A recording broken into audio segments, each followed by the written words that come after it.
Hello there, and welcome to the Sleepy Science channel. Tonight, we'll be exploring something that touches every human life, something as universal as breathing itself. We'll be looking at stress, not with fear or anxiety, but with understanding and compassion. Stress is often seen as an enemy, a force that disrupts our peace and clouds our days. But there is so much more to discover. Beneath the surface of every worried thought, every tense muscle, every restless night, there are fascinating truths waiting to be understood. If you enjoy these quiet explorations, I invite you to like and subscribe or share a simple thought down in the comments. It helps others find their way here too, one sleepy soul at a time. But for now, all you need to do is rest, settle in, and allow the gentle understanding of stress to carry you toward peace.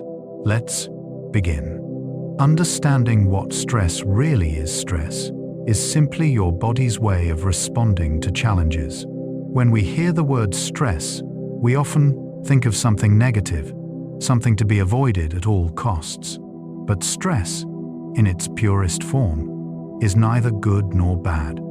It is simply your body's natural response to anything that requires your attention or action. When you encounter a challenge, whether it's a deadline at work, a conversation that matters, or even an exciting opportunity, your body activates ancient systems designed to help you respond. These systems have kept humans alive for hundreds of thousands of years. Your heart rate increases slightly, sending more oxygen to your brain and muscles. Your senses sharpen, allowing you to focus on what matters most.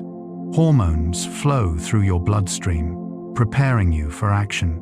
This is not your body betraying you. This is your body trying to help you. Understanding this simple truth can transform how you experience stress. It is not an attack, it is a response. And responses can be understood, managed, and even befriended. The word stress comes from engineering, describing pressure on materials. Before stress became a word associated with anxiety and overwhelm, it belonged to the world of physics and engineering. In the 19th century, engineers used the term to describe the force applied to materials like bridges, buildings, and machines. They studied how much pressure a beam could withstand before bending or breaking. They measured resilience and calculated limits. It wasn't until the 1930 seconds that a scientist named Hans Selye borrowed this word and applied it to biology. He noticed that when the body faces challenges, whether physical or emotional, it responds in predictable ways. Just as a bridge under pressure might flex and strain, so too does the human body under the pressure of demands. But here's the beautiful part. Unlike a bridge, you are not a static structure. You are alive. You adapt.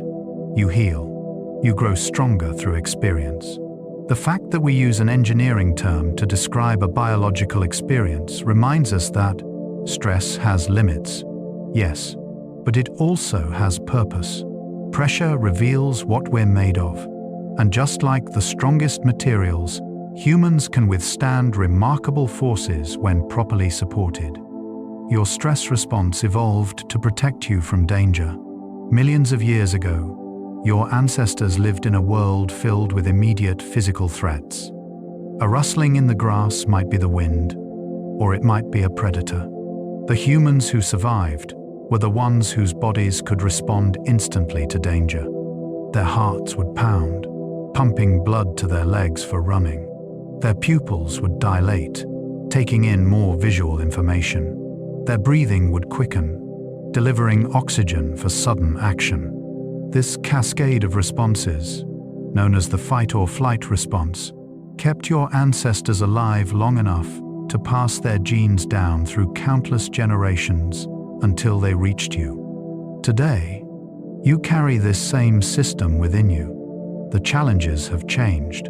You no longer face predators in the grass, but your body doesn't always know the difference between a physical threat and a work deadline.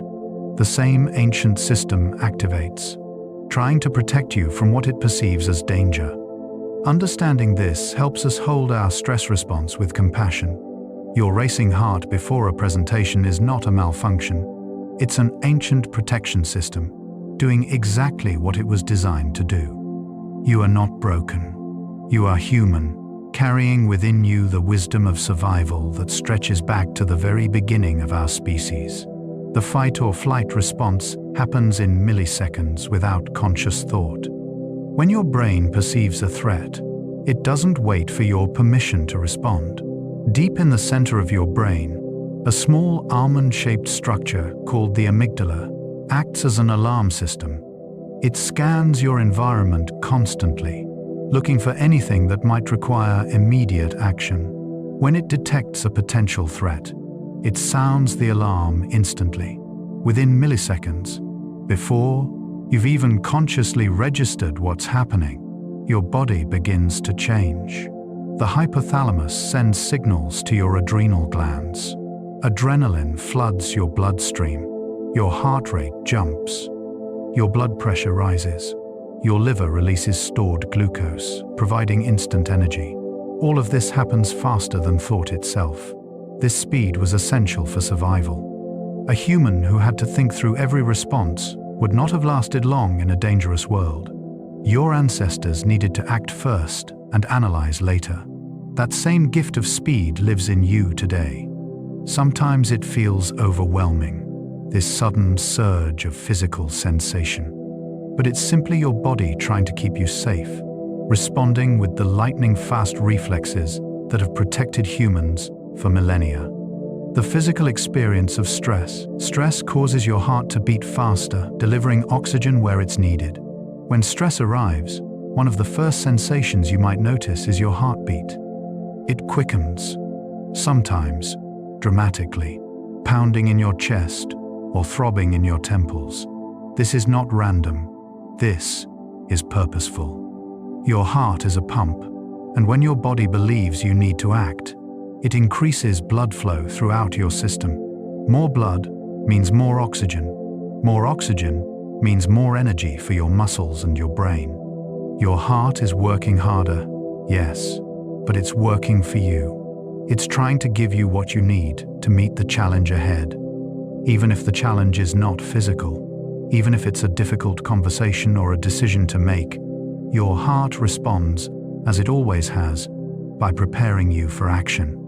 Some people fear the feeling of a racing heart, worried it means something is wrong. But a healthy heart that responds to stress is simply doing its job. It speeds up when needed, and it slows down when the moment passes. This rhythm, this capacity to change pace, is a sign of vitality. Your heart knows how to adapt. Trust it to carry you through. Your breathing becomes shallow and rapid during acute stress. Along with your quickening heartbeat, you might notice your breath changing when stress arrives. It becomes faster, shallower, sometimes caught high in your chest rather than deep in your belly. This shift happens automatically as your body prepares for action. Quick breathing delivers oxygen rapidly, just as your ancestors needed when they had to run or fight. But here's something important to understand. While rapid breathing serves a purpose in true emergencies, it can become uncomfortable when the stressor is not physical. That feeling of breathlessness, of not getting quite enough air, is simply a mismatch between your body's ancient response and the modern challenge you face. The wonderful news is that breathing is one of the few automatic stress responses you can consciously control. You cannot directly tell your heart to slow down, but you can guide your breath. Slow, deep breathing sends a signal to your nervous system that the danger has passed. It activates your parasympathetic nervous system, the calming counterpart to the fight or flight response. One deep breath can begin the journey back to peace. Muscles tense throughout your body, preparing for movement. When stress activates, your muscles receive a flood of signals telling them to prepare. They contract, becoming tight and ready. This tension spreads throughout your body. Your shoulders might rise toward your ears. Your jaw might clench. Your hands might curl into fists. Your stomach muscles might tighten as though bracing for impact. All of this tension is your body's way of preparing for physical action. Tense muscles can move more quickly. They're coiled like springs, ready to react. For your ancestors, this meant the difference between escaping danger and being caught. For you today, it often means carrying tension long after the stressful moment has passed. You might notice at the end of a difficult day that your neck aches or your shoulders feel like stones. This is trapped tension, energy that was mobilized but never released. Your body prepared to move, but the movement never came. The stress was mental or emotional rather than physical, leaving your muscles tight and tired. Awareness is the first step toward release. Simply noticing where you hold tension can begin to dissolve it. As you lie here now, you might scan your body gently, noticing any places that feel tight, and with each exhale, imagine that tension melting away like ice in warm water. Your digestive system slows down when stress hormones are high. Have you ever noticed that when you're very stressed, your appetite changes? Some people cannot eat at all. Others reach for comfort food but feel queasy afterward. This happens because digestion is not a priority during the stress response. When your body believes you're in danger, it redirects energy away from processes that can wait, like digesting food, and toward processes that might save your life, like running, fighting. Blood flow decreases to your stomach and intestines. Digestive enzymes slow their production. The muscle contractions that move food through your system become less active. This is why stress can cause stomach aches, nausea, or that fluttery feeling in your belly. Your gut is literally on hold. In the short term, this makes sense. Digestion can wait until you're safe.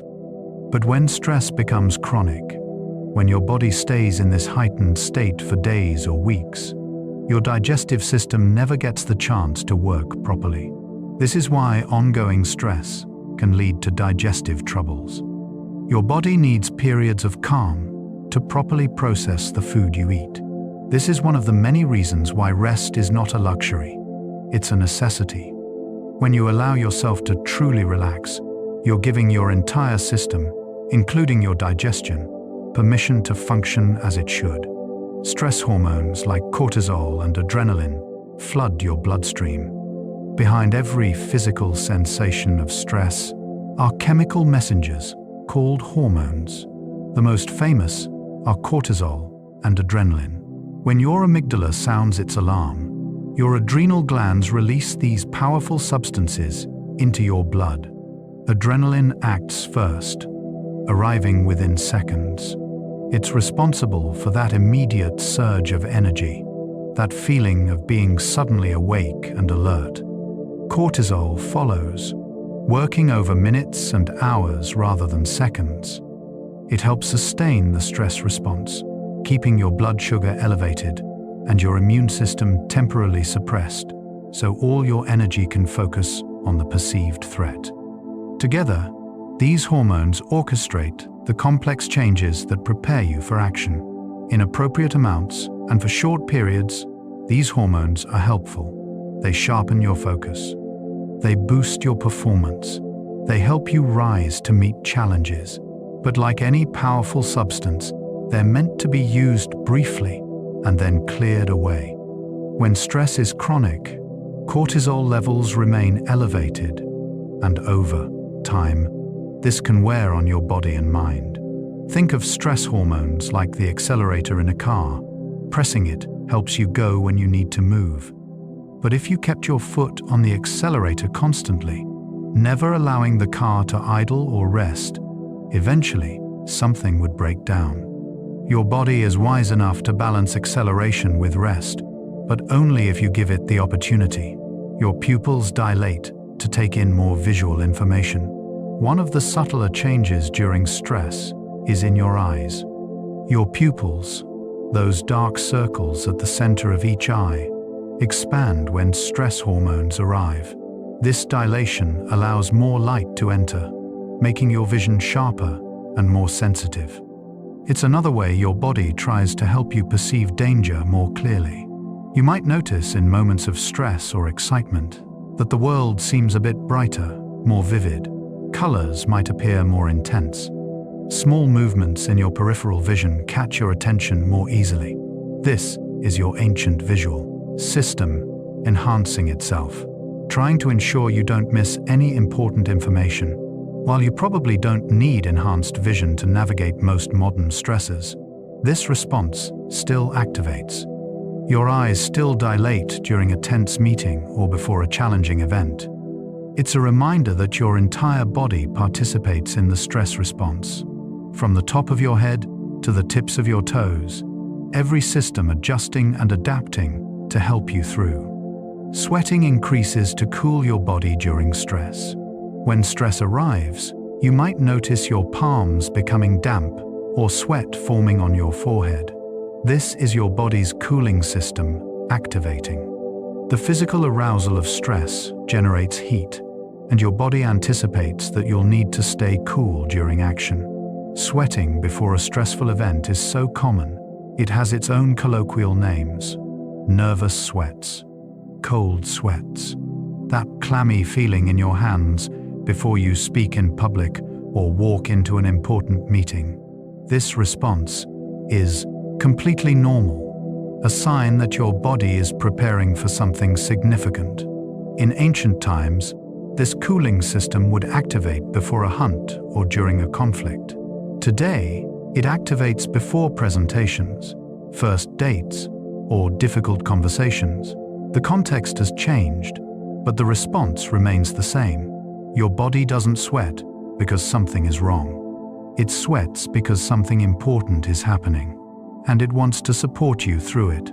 The different types of stress. Acute stress is brief and intense, then fades quickly. Not all stress is the same. The stress you feel before giving a speech is different from the stress of ongoing financial worry. Understanding these differences helps you respond to each type appropriately. Acute stress is the short, sharp kind. It arrives suddenly when you face an immediate challenge. Your car swerves on the highway. Someone startles you from behind. You realize you've forgotten something important. Your body responds powerfully, flooding you with energy and alertness. Your heart pounds. Your breath quickens. Every sense sharpens. But then, when the moment passes, when you've corrected the car or realized the person behind you was just a friend, the stress dissipates. Your body returns to baseline relatively quickly. Acute stress can actually be beneficial in small doses. It keeps you alert and responsive. It can even feel exhilarating, like the excitement before a competition or the focus before a deadline. Your body is designed to handle acute stress beautifully, rising to meet the challenge and then recovering fully. The key with acute stress is allowing the recovery. After an intense moment, your body needs a chance to discharge the energy it mobilized. Movement helps. A few deep breaths help. Talking about what happened helps. When you give yourself these small moments of integration, acute stress passes through you without leaving a trace. Chronic stress persists over weeks, months, or even years. While acute stress comes and goes like a wave, chronic stress is more like a tide that never recedes. It's the ongoing worry about money, the persistent tension in a difficult relationship, the daily pressure of a demanding job, or the weight of caring for a sick loved one. Chronic stress doesn't give your body the chance to fully recover between challenges. Your stress response system is designed for brief activations followed by rest. When activation becomes constant, when your body never receives the signal that it's safe to stand down, that's when stress begins to wear on you. Cortisol levels remain elevated. Muscle tension becomes habitual.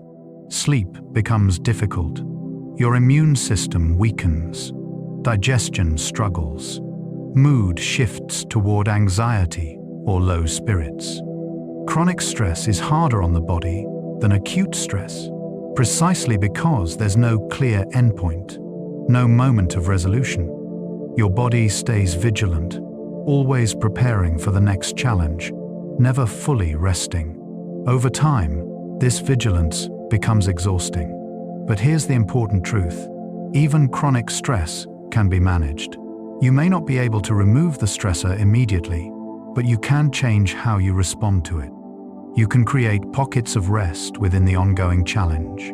You can support your body with good sleep, nourishing food, gentle movement, and moments of peace. You can remind your nervous system, again and again, that even in the midst of difficulty, there are moments when you are safe, when you can breathe, when you can rest. Episodic acute stress happens to people who live in constant urgency. Some people experience acute stress repeatedly, so often that it becomes their normal state. They rush from one crisis to another, always running late, always feeling behind, always reacting to the next urgent thing. This pattern is called episodic acute stress, and it's common among people who take on too much, who can't say no, who feel responsible for everything. If you recognize yourself in this description, know that you're not alone. Many people live in this state of perpetual urgency, believing it's just how life is, but it doesn't have to be. Episodic acute stress often comes from patterns of thinking and behavior that can be changed with awareness and practice. People with episodic acute stress often have racing thoughts, short tempers, and a sense that disaster is always just around the corner. They might be high achievers, perfectionists, or people who deeply care about not letting others down. The irony is that this constant stress often makes them less effective, not more. The body and mind cannot perform at their best when constantly flooded with stress hormones. The path forward involves recognizing these patterns, understanding where they came from, and slowly learning new ways of being. It means practicing saying no, setting boundaries, and accepting that you cannot control everything. It means letting some things be good enough rather than perfect. Most of all, it means treating yourself with the same compassion you'd offer a dear friend. Positive events can cause stress too, like weddings or new jobs. When we think of stress, we usually think of negative events: losing a job, conflict in relationships, financial struggles. But stress is simply your body's response to change and challenge. And change comes in many forms. Positive events can be just as stressful as negative ones, sometimes even more so. Planning a wedding is statistically one of the most stressful life events, right up there with moving houses or starting a new job. These are good things, exciting things, but they're also changes that require enormous adaptation. Your brain has to process new information. Your schedule shifts. Your identity might shift. Your relationships adjust. All of this requires energy, and your body responds with the stress response. Understanding that even good stress is still stress can help you be more compassionate with yourself. If you're exhausted after a positive life change, that doesn't mean you're ungrateful or weak. It means you're human. Your body is working hard to adapt to new circumstances, and adaptation always requires energy. This is why it's so important to balance major life changes, even positive ones, with rest and support. When you start a dream job, or get married or move to a new city, remember to give yourself extra gentleness. Your body is doing invisible work to help you adjust, and it needs your kindness. How your mind creates and interprets stress. Your thoughts about a situation can intensify or reduce your stress. Two people can experience the exact same event and have completely different stress responses. One person might see a challenge as exciting while another sees it as threatening. The difference lies not in the event itself, but in how each person thinks about it. Your mind is a powerful interpreter, constantly assessing everything that happens and deciding what it means. When you interpret something as dangerous, threatening, or overwhelming, your body responds with stress. When you interpret the same thing as manageable, interesting, or even exciting, your body's response is completely different. This is not about positive thinking or pretending difficult things are easy. It's about recognizing that your thoughts genuinely shape your physical experience. Consider two people about to give a presentation. One thinks, "This is a disaster waiting to happen. Everyone will judge me. I'll probably mess up." The other thinks, "This is a chance to share something I care about. I'm prepared. And even if it's not perfect, it's okay." Both might feel some nervousness, but the intensity and quality of their stress will be very different. The beautiful news is that thoughts can change. With practice and patience, you can learn to notice your interpretations and ask yourself if they're helpful. You can gently challenge thoughts that amplify stress and cultivate thoughts that support you. This doesn't happen overnight, but it does happen. Your mind is flexible, capable of learning new patterns at any age. Perceived lack of control increases stress significantly. One of the most stressful aspects of any situation is feeling like you have no control over it. When you believe you can influence an outcome, even if the situation is difficult, your stress levels remain more manageable. But when you feel helpless, when it seems like nothing you do matters, stress intensifies dramatically.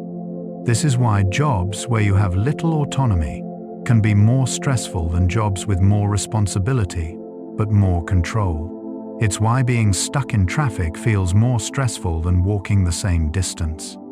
In traffic, you're trapped. Walking, you're in motion, making choices. Understanding this can help you find pockets of control, even in difficult situations. You might not be able to change the entire circumstance, but you can often change something. You can control how you respond. You can control whether you reach out for support. You can control small aspects of your environment. Even tiny choices can help restore a sense of agency. Sometimes the most powerful thing you can control is your own mind. You can choose which thoughts to feed. You can choose to step back and observe your experience rather than being swept away by it. You can choose to be kind to yourself in the midst of difficulty. These internal choices are always available to you, no matter what's happening around you. Uncertainty triggers stress because the brain craves prediction. Your brain is a prediction machine. It constantly tries to forecast what will happen next so it can keep you safe. When the future is uncertain, when you don't know what's coming or how things will turn out, your brain becomes anxious. It runs through scenarios, trying to prepare for every possibility. This is why waiting for test results is stressful. Why not knowing if you'll get the job creates tension. Why changes without clear timelines feel unsettling. Your brain is working overtime, trying to predict the unpredictable, and this effort itself is exhausting. The irony is that uncertainty is a fundamental part of life. We can never truly know what's coming. The future is always, to some degree, unknown, but we can change our relationship with uncertainty. Instead of fighting it or trying to eliminate it, we can practice accepting it. We can learn to tolerate the discomfort of not knowing, while trusting that we'll handle whatever comes. This acceptance doesn't come easily. It's a practice, something you cultivate over time. But gradually, you can become more comfortable with the truth that life is uncertain and that you have the capacity to meet each moment as it arrives, one breath at a time. Rumination keeps stress active long after events have passed. Have you ever noticed how you can replay a stressful conversation in your mind, hours or even days after it happened? Or how you can worry about a future event so vividly that your body reacts as if it's happening right now. This process is called rumination, and it's one of the main ways stress persists, even when the actual stressor is absent. Your body doesn't distinguish clearly between a real threat and an imagined one. When you vividly replay or preview stressful scenarios in your mind, your stress response activates. Your heart rate increases, cortisol flows, muscles tense, all from thoughts alone. Rumination often feels productive. It feels like you're solving problems or preparing for challenges. Sometimes it is helpful to reflect on the past or plan for the future. But there's a difference between productive reflection and repetitive rumination. Rumination goes in circles, replaying the same scenes without resolution, generating stress without producing insight. Learning to recognize rumination is the first step toward freedom from it. When you notice your mind replaying the same stressful scenes, you can gently redirect your attention. You can return to the present moment, to your breath, to the sensations in your body. You can remind yourself that this moment, right now, is actually okay. The past is finished.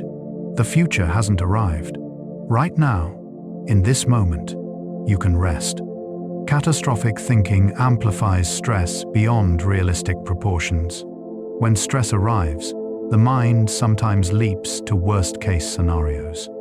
This pattern, called catastrophic thinking, takes a small concern and expands it into a disaster. You make a minor mistake at work and immediately imagine being fired, losing your home, and ending up alone. Your child comes home late, and your mind jumps to accidents and emergencies. Catastrophic thinking evolved as a survival mechanism. Better to overestimate danger and stay alive than to underestimate it and be caught unprepared. But in modern life, where most threats are not life-threatening, this tendency causes unnecessary suffering. Your body responds to imagined catastrophes with real stress, even when the actual risk is small. The antidote to catastrophic thinking is gentle reality checking. When you notice your mind spiraling toward disaster, pause, take a breath. Ask yourself what's actually happening right now, not what might happen in the worst possible version of the future. Ask yourself, what's more likely? Ask yourself what you would tell a friend who was thinking this way. Often, bringing your attention back to facts rather than fears can break the spiral. Yes, something difficult might be happening, but is it truly a catastrophe? Or is it a challenge you can meet, one step at a time? Your mind can learn to reframe stress as a helpful response. Here's a profound truth that research has revealed in recent years. The way you think about stress changes how stress affects you. If you believe stress is purely harmful, something toxic that damages your body, your stress response becomes more harmful. But if you understand stress as your body's way of preparing you to meet challenges, your stress response actually becomes healthier. Studies have shown that people who view their stress response as helpful, who see their pounding heart as delivering energy, and their faster breathing as preparing them for action, actually have healthier cardiovascular responses during stress. Their blood vessels don't constrict as much, their heart works more efficiently. The same stress, interpreted differently, affects the body differently. This doesn't mean you should seek out stress or ignore chronic stress. It means that when stress does arrive, you can meet it with a different story.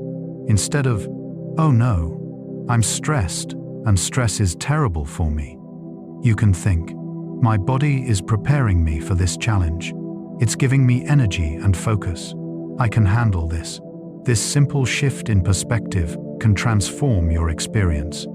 Your mind is powerful. The stories you tell yourself matter, and you can choose stories that support you rather than stories that amplify your suffering.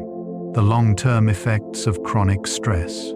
Chronic stress can weaken your immune system over time.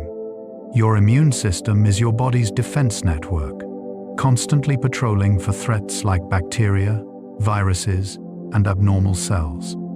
It's remarkably sophisticated, but it requires resources to function well. When stress becomes chronic, when cortisol remains elevated for long periods, it suppresses immune function. This happens because, from your body's perspective, fighting off a long-term infection is less urgent than surviving an immediate threat. So during the stress response, immune function is temporarily dampened so that energy can be directed elsewhere. This works fine for brief periods. But when stress never ends, your immune system stays suppressed. People under chronic stress get sick more often. They catch more colds. Wounds heal more slowly. Infections last longer. Their bodies are simply less able to mount an effective defense. This is not permanent damage. When stress decreases and rest returns, immune function recovers. But it's a powerful reminder that chronic stress has real physical consequences. Supporting your immune system during stressful times means doing the basics well. Sleep enough, eat nourishing foods, move your body gently, spend time in nature, connect with people you love. These simple acts help your immune system function despite stress, giving your body what it needs to maintain its defenses. It raises your risk of heart disease and high blood pressure. Your cardiovascular system, your heart and blood vessels, works harder during stress. Your heart beats faster. Your blood pressure rises. Blood vessels constrict. For brief periods, this is fine. Your cardiovascular system is designed to handle these changes. But when stress is chronic, when your heart and vessels never get a chance to rest, the cumulative effect becomes harmful. Over months and years, chronic stress contributes to high blood pressure, inflammation in blood vessels, and increased risk of heart disease. The constant demand on your cardiovascular system wears it down gradually, like running an engine at high speed without rest. This sounds frightening, but it's important to remember that you have agency here. You cannot always eliminate stressors, but you can reduce their impact. Regular exercise, even gentle walking, strengthens your cardiovascular system. Deep breathing activates your body's natural calming mechanisms. Social connection and laughter relax blood vessels. Sleep allows repair. Every small act of self-care is an investment in your heart health. Every moment of rest is a gift to your cardiovascular system. You don't have to be perfect. You just have to care for yourself consistently, in small ways, over time. Prolonged stress can contribute to digestive disorders. Remember how stress slows digestion. When that becomes your baseline, when your digestive system is constantly deprioritized, problems develop. Chronic stress is associated with irritable bowel syndrome, acid reflux, and other digestive troubles. The gut-brain connection is so strong that your emotional state directly influences your digestive health. Your gut is sometimes called your second brain because it contains millions of nerve cells and produces many of the same neurotransmitters found in your brain. When you're stressed, your gut knows it. The communication runs both ways. A stressed brain leads to a stressed gut, and an unhappy gut can contribute to anxiety and low mood.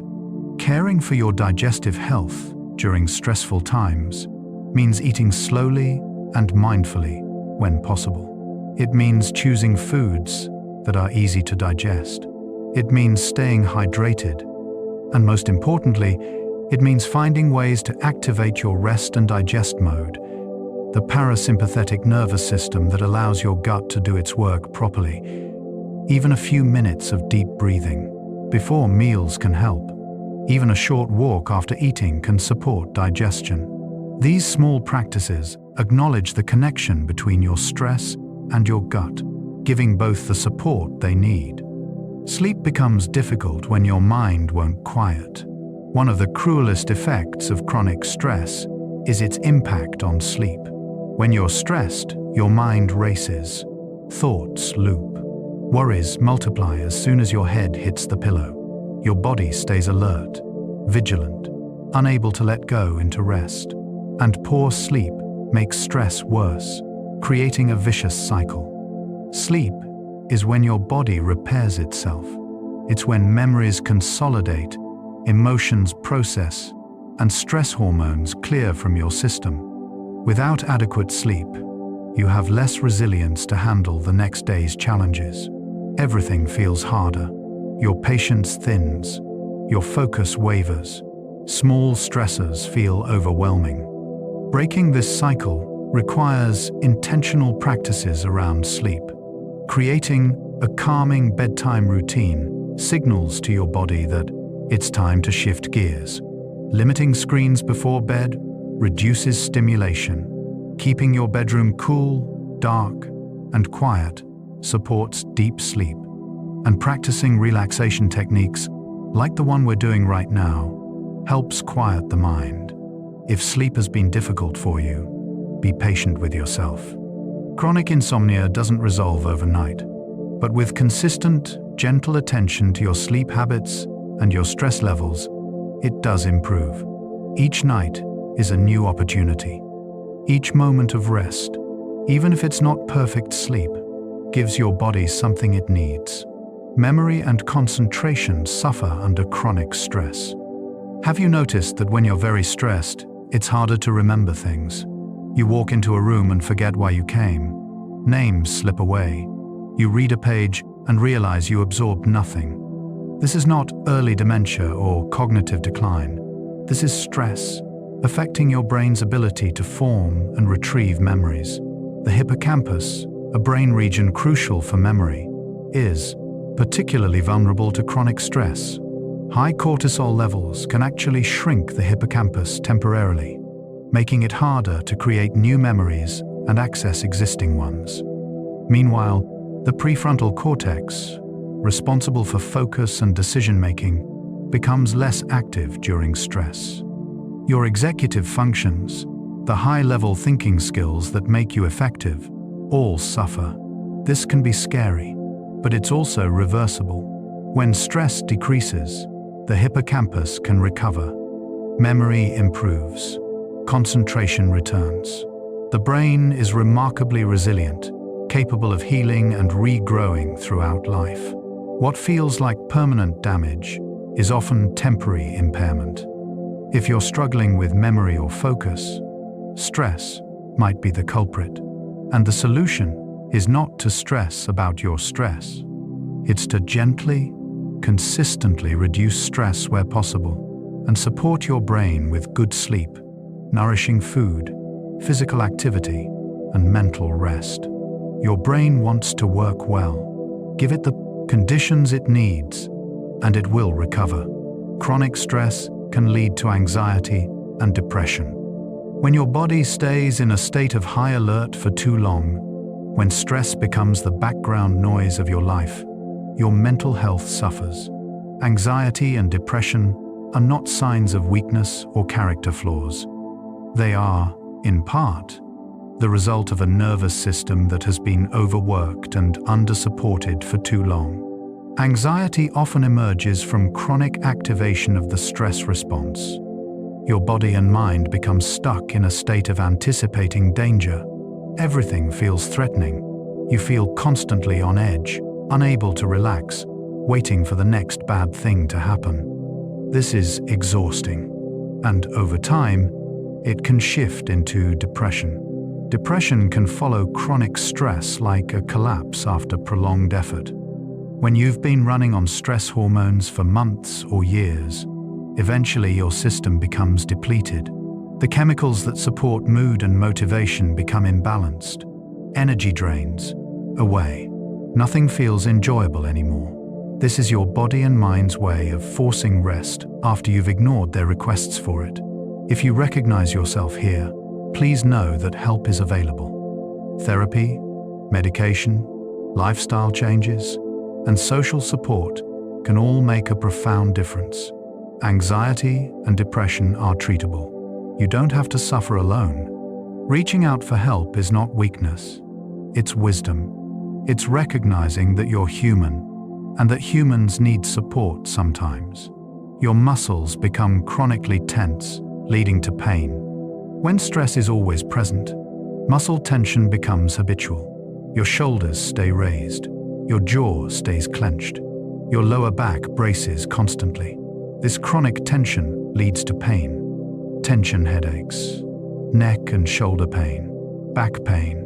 The discomfort becomes part of your daily experience, so constant you might not even realize it's there.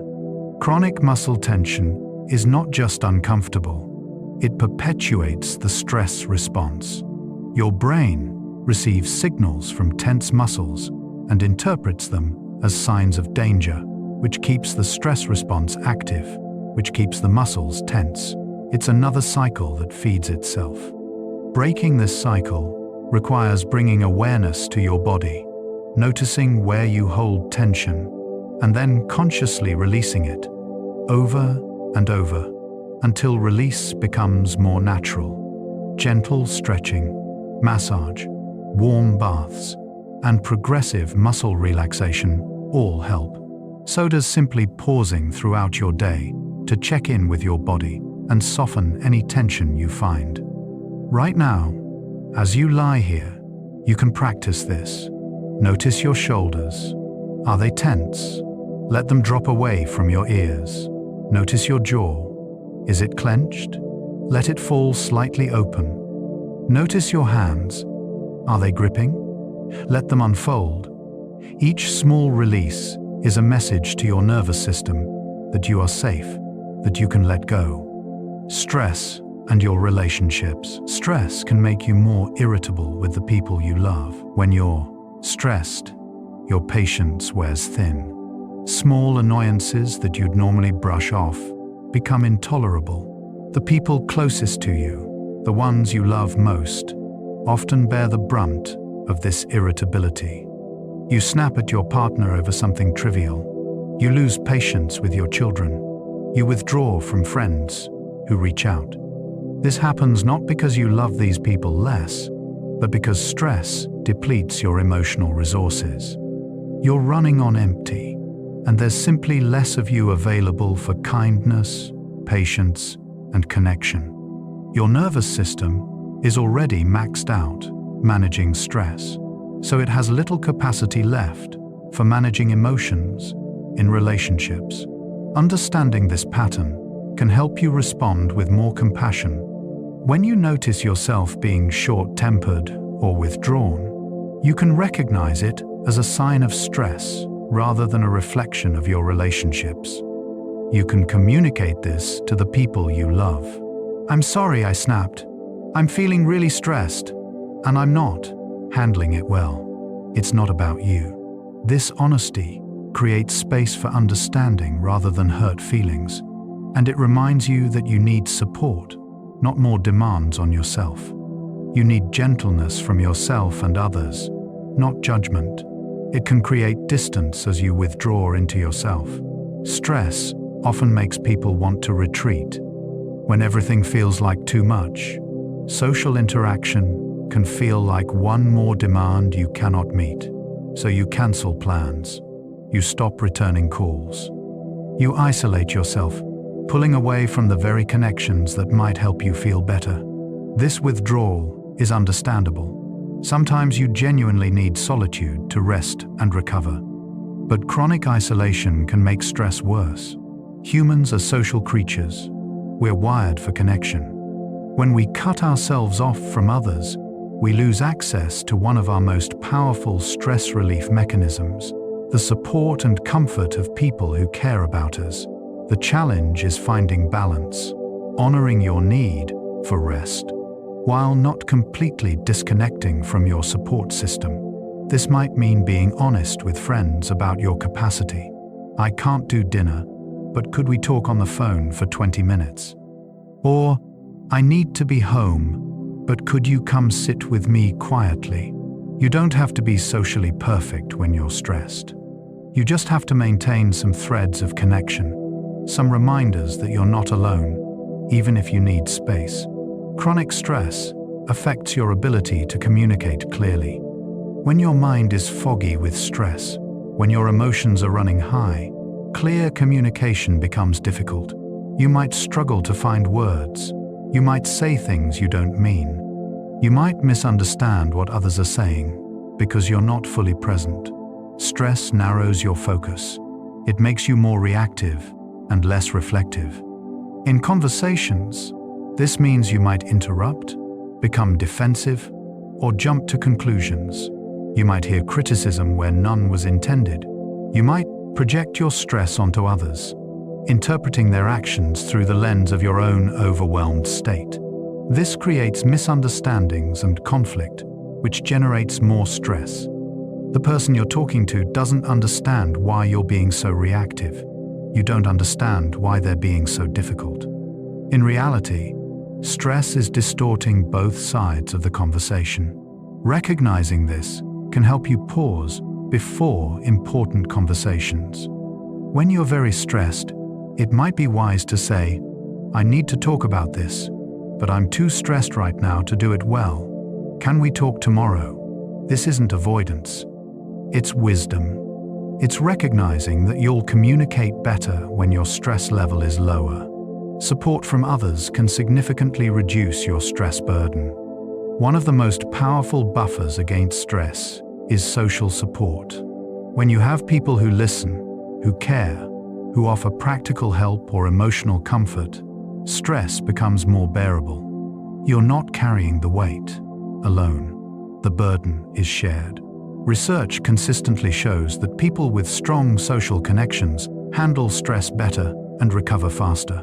They have lower cortisol levels. They report less anxiety. They're more resilient in the face of challenges. This isn't because they have fewer problems. It's because they don't face their problems alone. Support comes in many forms. Sometimes it's someone listening without trying to fix anything. Sometimes it's practical help, like a friend bringing dinner or watching your children. Sometimes it's just presence, someone sitting with you in your difficulty without needing you to be okay. If you're stressed, consider who in your life might offer support. Is there someone you could talk to? Someone you could ask for help? Reaching out can feel vulnerable, but it's also deeply human. We all need help sometimes. Allowing others to support you isn't weakness, it's connection. Stress can be contagious between people who are close, just as laughter can be contagious, so can stress. When you live with someone who is chronically stressed, you absorb some of that stress yourself. You pick up on their tension, their worry, their anxiety. Mirror neurons in your brain fire when you observe someone else's emotional state, creating an echo of that state within you. This is why children often become anxious when their parents are stressed. Why partners start to feel overwhelmed when their spouse is struggling. Why entire households can develop a stressed atmosphere. Emotions move between people, especially people who are close. This doesn't mean you're responsible for managing everyone else's stress, or that you should feel guilty about your own. It simply means that stress exists in a social context. Taking care of your own stress helps not just you, but the people around you, and supporting others with their stress, when you have capacity, benefits everyone. Creating a calm environment benefits everyone who shares that space. When one person prioritizes calm, others benefit. A calm person in a stressed household can be an anchor. They model a different way of being. They create pockets of peace that others can rest in. How different people experience stress. Children experience stress but may not have words for it. Children feel stress just as deeply as adults, but they often cannot name what they're feeling. A young child doesn't say, "I'm experiencing stress from the changes in our family structure." Instead, they might have tantrums, nightmares, stomach aches, or become clingy. These are all signs of stress. expressing itself through behavior and body rather than words. School pressures, family changes, social struggles, and even overscheduling can all stress children. Their nervous systems are still developing, which means they have less capacity to regulate intense emotions. They depend on adults to help them make sense of their feelings and to create environments where they feel safe. If you care for children, recognizing their stress matters. It means slowing down when possible, creating routines that provide predictability, offering physical comfort, playing with them, since play is how children process difficult emotions. And most of all, it means managing your own stress so you can be a calm, reassuring presence in their lives. Teenagers face unique stresses, from identity and social pressures. The teenage years are a perfect storm of stress. Bodies are changing, hormones surge, brains are rewiring, particularly the prefrontal cortex that manages emotions and impulses. Social relationships become intensely important, while also being intensely complicated. Academic pressures mount. Decisions about the future loom. Teenagers are trying to figure out who they are while navigating all of this chaos. They're developing independence while still needing support. They're learning to manage stress without the benefit of a fully mature brain. It's an incredibly challenging time. Teenagers often cope with stress through withdrawal, irritability, risk-taking, or changes in sleep and appetite. These are all red flags that a teenager is struggling. They need understanding, not judgment. They need support, not lectures. They need to know that what they're feeling is normal and that it will get better. If you are a teenager reading this, or listening to it, know that this period of your life is temporary. The intensity you feel now will soften. Your brain will finish developing. You will gain skills for managing stress. You will discover who you are. And one day, you will look back and realize how much you've grown. Women and men may respond to stress differently. Research suggests that while the basic stress response is the same across genders, there are some differences in how women and men tend to respond behaviorally. These are broad patterns with many individual exceptions, but they're worth noting. Women are more likely to engage in tend and befriend responses to stress. This means seeking social connection, caring for others, and reaching out for support. Women's stress responses are influenced by hormones like oxytocin, which promotes bonding and reduces stress through social connection. Men, influenced by testosterone, are more likely to exhibit the classic fight or flight response. They might become more aggressive or withdrawn. They might push themselves to solve problems independently rather than seeking help. Cultural expectations also play a role, as men are often socialized to hide vulnerability. Neither response is better or worse. They're just different strategies. The important thing is recognizing your own patterns and understanding that healthy stress management might mean going against your default. If you tend to isolate, perhaps you need connection. If you tend to overfocus on others, perhaps you need solitude and self-care.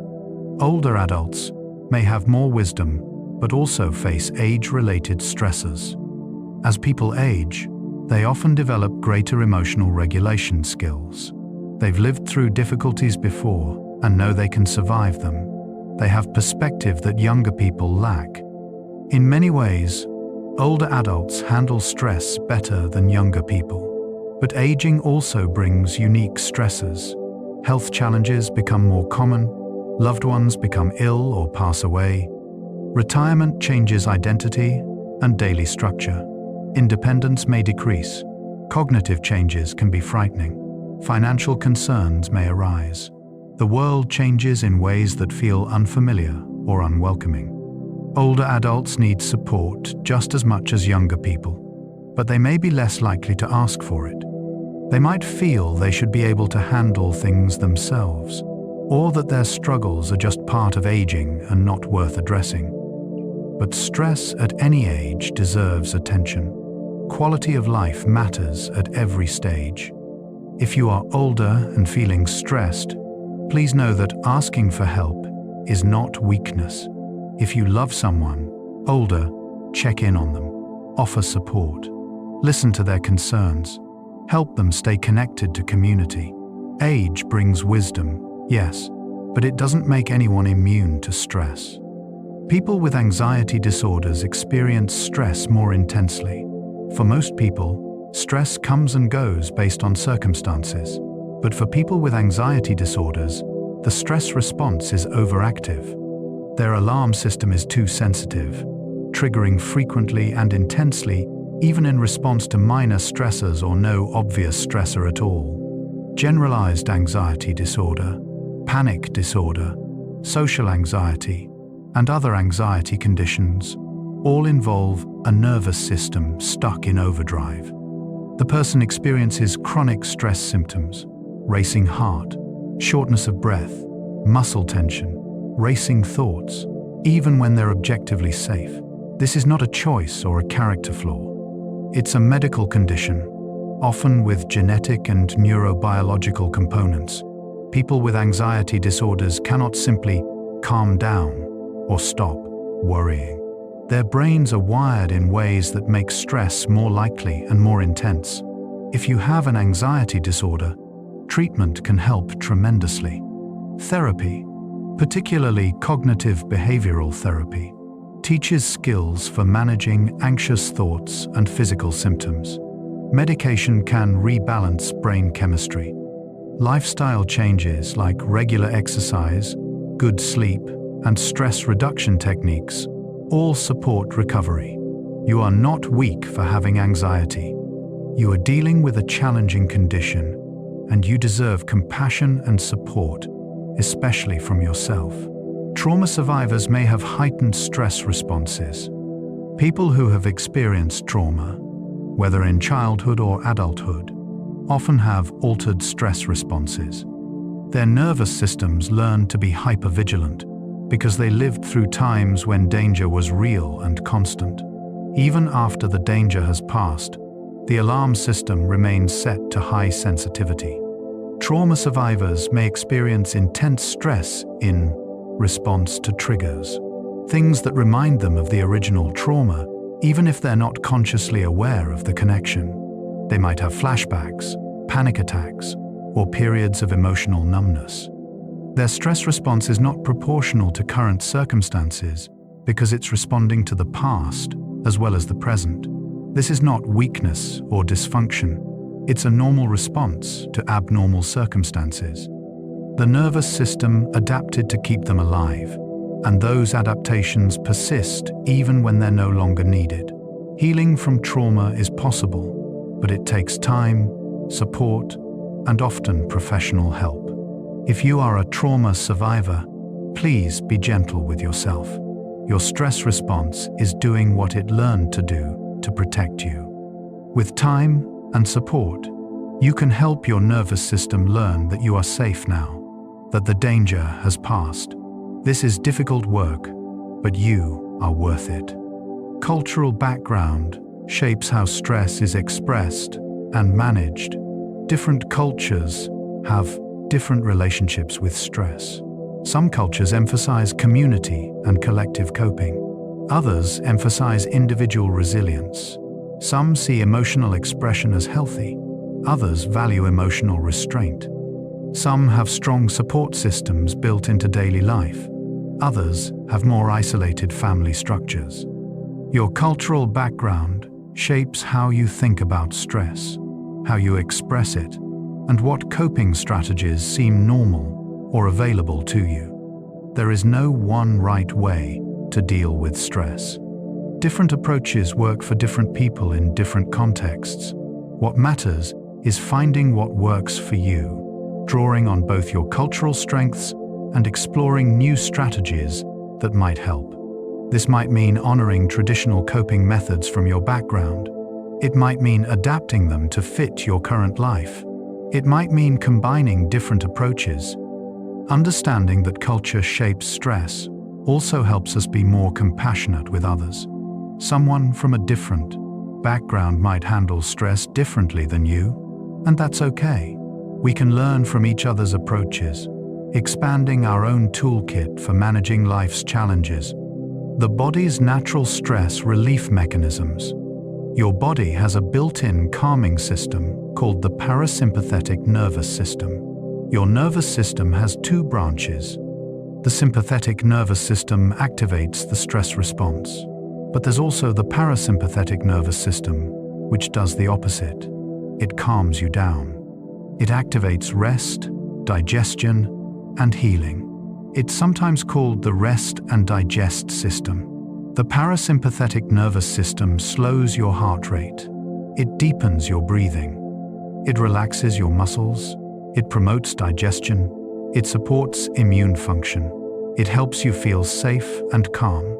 This system is always available to you, and you can learn to activate it intentionally. The most direct way to activate your parasympathetic nervous system is through your breath. Slow, deep breathing, especially when the exhale is longer than the inhale, triggers this calming response. Your vagus nerve, a major component of the parasympathetic system, responds to breath and sends calming signals throughout your body. You don't have to be at the mercy of stress. You have a biological mechanism designed specifically to counteract it. Learning to access this calm system is one of the most powerful things you can do for your well-being. Deep breathing directly calms your nervous system. Your breath is a bridge between your conscious and unconscious mind. You breathe automatically, without thinking, but you can also control your breath consciously. This makes breathing a powerful tool for managing stress. When you're stressed, your breath becomes shallow and rapid. But when you deliberately slow your breathing, taking deep breaths from your belly, you send a message to your brain that everything is okay. Your brain interprets slow, deep breathing as a sign of safety, and it begins to dial down the stress response. One effective pattern is to breathe in for a count of 4, hold for a count of 4, breathe out for a count of 6, and hold for a count of 2. The longer exhale is key. It specifically activates the parasympathetic nervous system. You can do this anywhere, anytime. No one even needs to know you're doing it. Just a few minutes of conscious breathing can significantly reduce stress levels. Your body responds quickly to this signal. Heart rate slows, blood pressure decreases, muscle tension releases. The racing mind quiets. Breath is medicine, freely available in every moment. Physical movement helps discharge stress hormones from your body. Remember that the stress response evolved to prepare you for physical action. Your body mobilizes energy, expecting you to run or fight. When you don't move, when the stress is mental or emotional rather than physical, that energy stays trapped in your system. Movement helps release it. Any kind of physical activity can help. Walking, running, dancing, stretching, yoga, swimming, gardening, cleaning vigorously. The specific activity matters less than the fact of movement itself. When you move, you metabolize stress hormones. You release muscle tension. You give your body what it was preparing to do. Exercise also releases endorphins, your body's natural mood elevators. It improves sleep. It boosts confidence. It provides a healthy outlet for frustration or anxiety. People who exercise regularly handle stress better than those who don't, not because they have fewer stressors, but because they have an effective way to process the stress they do have. You don't need intense workouts. Even a 10-minute walk can help. Even stretching in your living room makes a difference. The goal is not fitness perfection. It's giving your body opportunities to move, to release, to remember that it's capable and strong. Laughter reduces stress hormones and releases endorphins. Laughter is powerful medicine. When you laugh genuinely, your body undergoes remarkable changes. Stress hormones like cortisol and adrenaline decrease. Endorphins increase. Your immune system strengthens. Muscle tension releases. Even after the laughter stops, you remain in a more relaxed state. Laughter also interrupts rumination. It's very difficult to worry while you're laughing. It brings you into the present moment and connects you with joy. When you laugh with others, it strengthens social bonds, which further reduces stress. Seeking out humor during stressful times is not avoidance or denial. It's a legitimate coping strategy. Watching a funny show, spending time with a friend who makes you laugh, looking at amusing videos, all of these can provide genuine relief. Some people feel guilty about laughing when life is hard. They feel they should be serious, focused on their problems. But laughter doesn't mean you don't take your challenges seriously.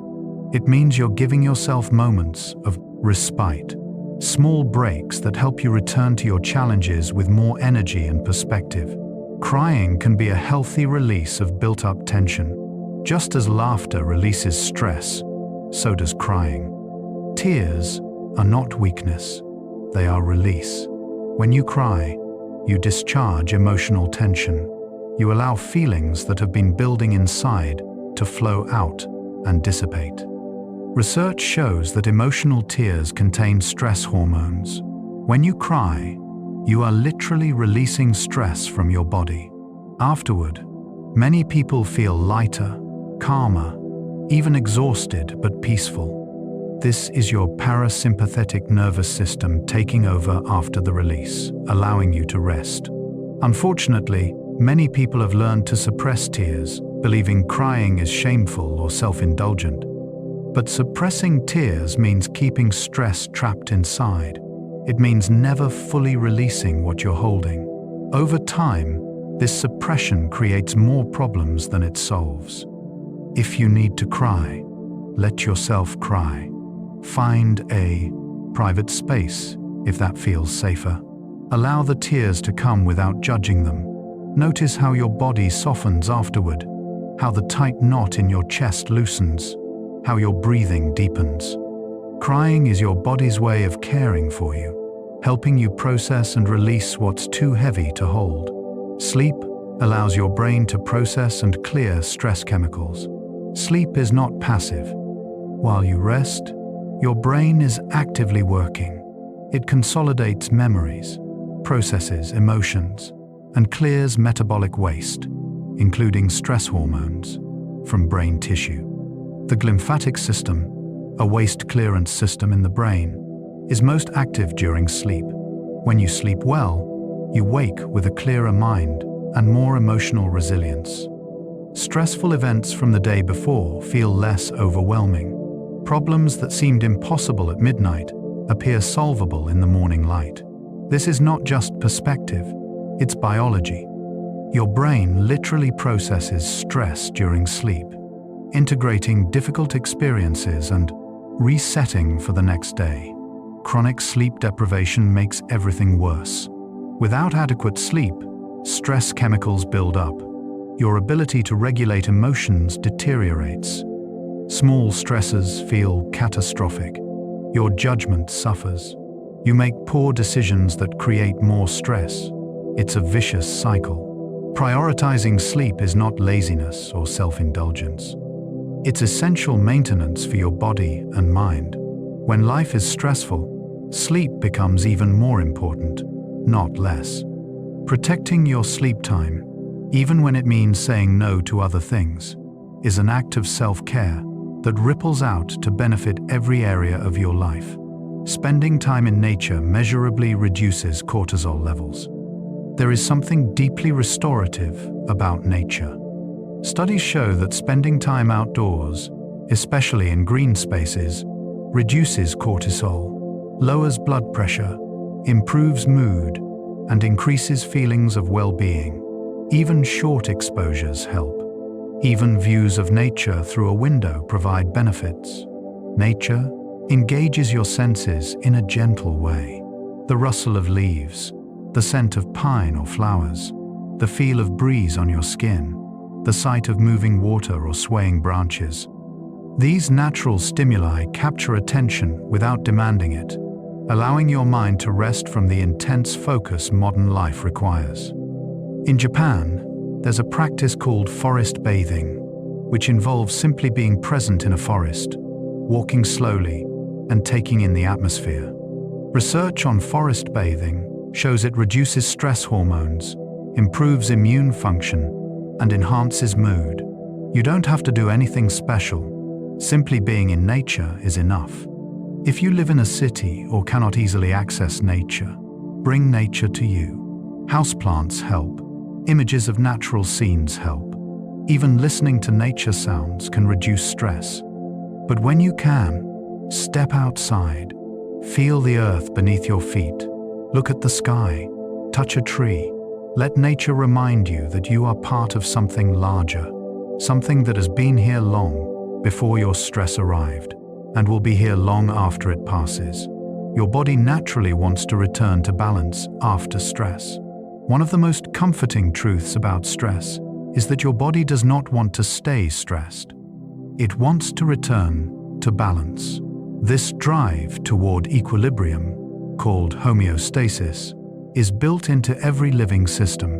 When stress tips you off balance, your body immediately begins working to restore you. The stress response is meant to be temporary. Once the threat passes, your body has mechanisms to bring you back to baseline. Cortisol levels drop, heart rate slows, breathing deepens, muscles relax. Your system wants to rest, digest, and repair. Problems arise when stress is chronic, when your body never gets the signal that it's safe to stand down. But even then, even in the midst of ongoing stress, your body is constantly trying to find moments of balance. Every time you rest, every time you laugh, every time you take a deep breath, you're helping your body do what it naturally wants to do. You are not fighting against your body. You are working with it, supporting its inherent wisdom, helping it return to the peaceful state that is your birthright. Your body is on your side. It wants you to feel good. Trust it, and help it by creating conditions where balance is possible. Practical ways to manage stress. Even 5 minutes of stillness can reset your nervous system. You don't need hours of meditation or elaborate stress reduction programs. Even 5 minutes makes a difference. 5 minutes of sitting quietly, focusing on your breath, allowing your mind to settle. 5 minutes is enough to shift your nervous system from stress response to relaxation response. The key is genuine stillness, not just physical stillness, but mental stillness as much as possible. This means putting down your phone, stepping away from screens, not trying to accomplish anything, just being, breathing, noticing. For many people, this is harder than it sounds. Our culture glorifies busyness. Taking 5 minutes to do nothing feels wasteful or self-indulgent, but it's neither. It's essential. These small pauses prevent stress from accumulating. They give your nervous system chances to recalibrate throughout the day. You might practice 5 minutes of stillness in the morning before the day begins, or during lunch, or before bed, whenever works for you. What matters is the consistency, creating small islands of peace in the river of your day. Setting boundaries protects your energy and reduces overwhelm. One of the most important stress management skills is learning to say no. No to requests that don't align with your priorities. No to people who drain your energy. No to obligations that push you past your limits. Every yes to something is a no to something else. Often a no to your own rest and well-being. Setting boundaries feels uncomfortable at first, especially if you've spent years prioritizing others' needs over your own. People might be surprised or disappointed. You might feel guilty, but boundaries are not selfish. They're necessary for sustainable functioning. A boundary is simply clarity about what works for you and what doesn't. It might sound like, I can't take on any new projects right now, or I need this evening to myself, or I'm not comfortable with that. Clear, simple statements that honor your limits. Over time, setting boundaries becomes easier. You realize that people who truly care about you will respect your limits. And the temporary discomfort of saying no is much easier to bear than the chronic stress of saying yes to everything. Progressive muscle relaxation releases physical tension. One practical technique for managing stress is progressive muscle relaxation. This involves systematically tensing and then releasing different muscle groups throughout your body. The practice helps you become aware of where you hold tension and teaches your muscles how to release it. You can start with your feet. Curl your toes tightly for 5 seconds, then release and notice the difference. Move to your calves, tensing them, then releasing. Continue up through your body, thighs, buttocks, abdomen, back, hands, arms, shoulders, neck, face. Tense each area, hold briefly, then let go completely. What's powerful about this technique is the contrast. By intentionally creating tension, you become more aware of what tension feels like. And when you release, the relaxation is more noticeable and complete. Your muscles learn the difference between holding and letting go. Progressive muscle relaxation can be done anywhere. Lying in bed at night, it can help you fall asleep. Sitting at your desk, a shortened version can reduce accumulated tension. It's a tool you always have with you, requiring nothing but attention and intention. Journaling helps externalize and process stressful thoughts. Sometimes stress grows because thoughts circle endlessly in your mind with no outlet. Writing them down externalizes them, takes them out of your head, and puts them on paper where you can see them more clearly. This simple act reduces their power.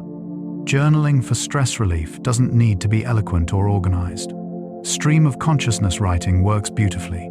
Just put pen to paper and let everything pour out. Worries, fears, frustrations, sadness, anger, whatever needs to emerge. Don't edit, don't judge, just write. Many people find that after writing, their thoughts feel less tangled. Problems that seemed overwhelming become more manageable when spelled out.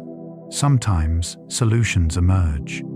Sometimes nothing changes, except that the thoughts are no longer trapped inside, circling relentlessly. You might journal in the morning to clear your mind for the day, or at night to release the day's stress before sleep, or whenever stress feels overwhelming. There's no right way to do it. The goal is simply to give your inner experience an outlet, a way to move from internal chaos to external release. Limiting caffeine and alcohol supports stress recovery. When you're stressed, you might reach for coffee to combat fatigue or alcohol to help you relax. Both are understandable, but both can make stress worse. Caffeine is a stimulant. It activates your sympathetic nervous system, the same system that drives the stress response. When you're already stressed, adding caffeine is like throwing fuel on a fire. Caffeine increases heart rate, raises blood pressure, and can trigger anxiety, especially in sensitive individuals. It also interferes with sleep, and poor sleep intensifies stress. If you're feeling chronically stressed, reducing caffeine, especially in the afternoon and evening, can help tremendously. Alcohol seems relaxing at first because it's a depressant that slows nervous system activity. But alcohol disrupts sleep architecture, preventing deep, restorative rest. It also worsens anxiety as it metabolizes, sometimes causing rebound anxiety the next day. Using alcohol regularly to manage stress creates more problems than it solves. This doesn't mean you can never have coffee or wine. It means being mindful of how these substances affect your stress levels and making intentional choices, rather than defaulting to habits that might be making things harder. Connecting with others who understand reduces feelings of isolation. Stress can feel incredibly isolating. You might believe you're the only one struggling, that everyone else has it together. But this is an illusion. Everyone experiences stress. Everyone struggles sometimes. Connecting with others who understand this can be profoundly comforting.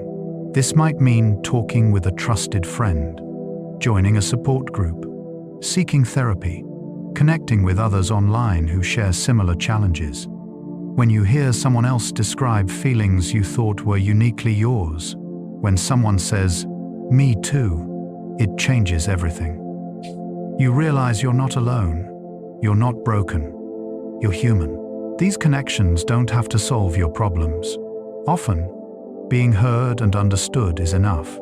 Knowing that someone sees your struggle and doesn't judge you for it provides relief that nothing else can. We are social beings. We heal in connection. If you're stressed and isolated, consider reaching out. It feels vulnerable, yes, but vulnerability is the path to connection. And connection is one of the most powerful antidotes to stress that exists. Practicing gratitude shifts focus from stressors to supports. When stress dominates your attention, it's easy to see only problems, only what's wrong or difficult or broken. Gratitude practice is a way of deliberately shifting focus to include what's working, what you have, what brings you comfort or joy. This is not about denying difficulties or forcing positivity. It's about balance. Stress narrows your focus.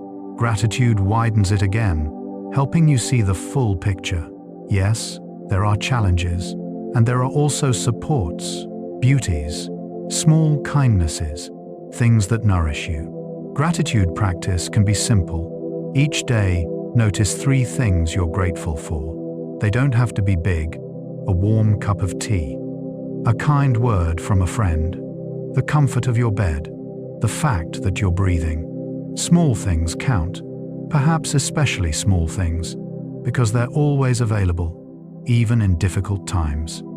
Research shows that regular gratitude practice reduces stress, improves mood, and increases resilience. Over time, it actually rewires your brain, making you more likely to notice positive aspects of your experience automatically. This doesn't eliminate stress, but it creates counterbalance, reminding you that stress is not all that exists. Learning to live with stress rather than eliminating it. Some stress is unavoidable and even necessary for growth. There is a fantasy many people hold that if they just manage stress correctly, they can eliminate it entirely and live in permanent peace. But this is not realistic, and perhaps not even desirable. Some stress is part of life. Some stress drives growth. Imagine never facing challenges, never pushing yourself, never experiencing discomfort or uncertainty. This might sound appealing when you're overwhelmed, but actually, it would lead to stagnation. You grow through challenges. You learn through difficulty. You develop resilience by weathering storms, not by avoiding them entirely. The goal is not to eliminate all stress. It's to reduce unnecessary stress and manage inevitable stress skillfully. It's to distinguish between stress that serves you and stress that harms you. It's to build your capacity to handle difficulty while also creating enough ease and rest to sustain you. This is a more compassionate goal than perfection. You will experience stress. You are human. The question is not whether stress will come, but how you'll meet it when it does. The goal is building resilience, not achieving perfect calm.